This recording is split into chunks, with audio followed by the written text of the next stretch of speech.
2026 sub চ্যাম্পিয়নশিপে বাংলাদেশের গ্রুপে রয়েছে শ্রীলঙ্কা এবং ভুটান।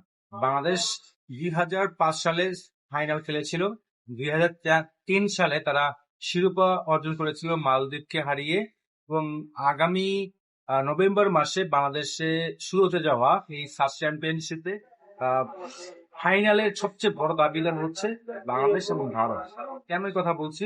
কারণ হচ্ছে বাংলাদেশ প্রথমে গ্রুপ পর্বে খেলবে শ্রীলঙ্কার সাথে 4 তারিখে, যেটা বাংলাদেশে যেটা খুবই সম্ভব। যদিও না জিতে তাহলে এই ম্যাচটা ড্র হওয়ার সম্ভাবনা রয়েছে। বাংলাদেশের আরেকটা ম্যাচ মালদ্বীপের সাথে বলাই চলে যে বাংলাদেশ এই ম্যাচটা সুন্দরভাবে জয়লাভ করতে পারবে। তবে কি বাংলাদেশের বাধা শ্রীলঙ্কা? তবে বাংলাদেশ যদি এই 2 ম্যাচের সাথে একটা ম্যাচ জয়লাভ করে এবং একটা ড্র করে, তাহলে বাংলাদেশ চলে যাবে সেমিফাইনাল, পুরুষ চ্যাম্পিয়ন হিসেবে সেমিফাইনালে যাবে। আমি তাহলে বাংলাদেশের প্রতিপক্ষ কে হবে যদি বাংলাদেশ সেমিফাইনাল খেলে? দেখুন, বি গ্রুপে যারা রয়েছে ভারত, পাকিস্তান এবং নেপাল, হ্যাঁ, তো এই 3টে দলের মধ্যে ভারত এবং পাকিস্তান তারা কিন্তু অনেকটা অনেকটা ইজিতেই চলে যেতে পারবে, কিন্তু পাকিস্তান 2025 সালের পর থেকে একটু অন্যরকম হয়ে আসছে।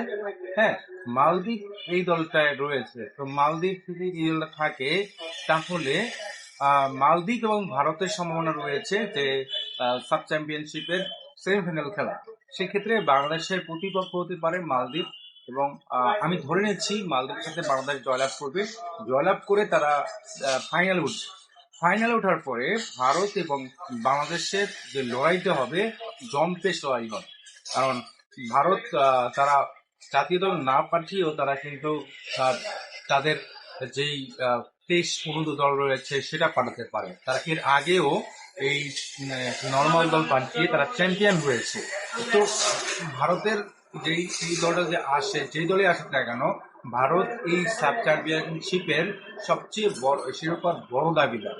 এটা কিন্তু বলে রাখা যায়। বাংলাদেশ যতটা সম্ভব আমার মনে হয় যে হচ্ছে বাংলাদেশ ভারত যদি ফাইনাল খেলে তাহলে বাংলাদেশের জায়গায় বাংলাদেশ যেহেতু নিজের দেশে খেলছে জাতীয় স্টেডিয়ামে, সেখানে বাংলাদেশের শক্তিমত্তা, বাংলাদেশের দর্শক সবার সামনে বাংলাদেশকে শক্তিমত্তা থেকে এগিয়ে রাখা সম্ভব।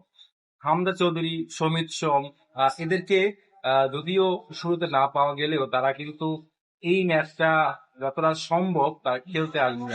ফাইনাল যদি বাংলাদেশ উঠে যায় তাহলে কিন্তু হামজা চৌধুরীরা আসবেন এবং তারা খেলবেন। ভারতের বিপক্ষে বাংলাদেশের খেলা সবসময় কিন্তু মধুর হয়, সেটা চ্যালেঞ্জিং হয়, সেটা ক্রিকেট বলেন, সেটা ফুটবল বলেন, যাই বলুন না কেন, এখানে কিন্তু ভারত এবং বাংলাদেশের একটা ম্যাচটা জম্পেশ হয় এবং হাড্ডাহাড্ডি হয়।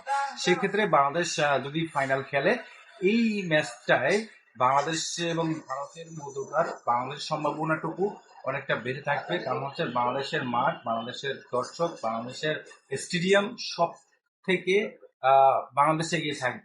আপনার কি মনে হয় বাংলাদেশ কি এই সাফে ফাইনাল খেলে ভারত ভারত হোক বা পাকিস্তান হোক বা মালদ্বীপ হোক, ভারতের ওই ফাইনালিস্টের সাথে খেলে বাংলাদেশ কি সাব চ্যাম্পিয়নশিপে আবারও শিরোপা অর্জন করতে পারবে? 2003 সালের পর আর কোনো শিরোপা বাংলাদেশ পায় নাই, এবার কি তাহলে পাচ্ছে শিরোপা? এবার কিন্তু জম্পেশ একটা সুযোগ, অনেক বড় একটা সুযোগ, সেই সুযোগটা কাজে লাগাতে পারবে? আপনার মতামত আশা করছি। ধন্যবাদ।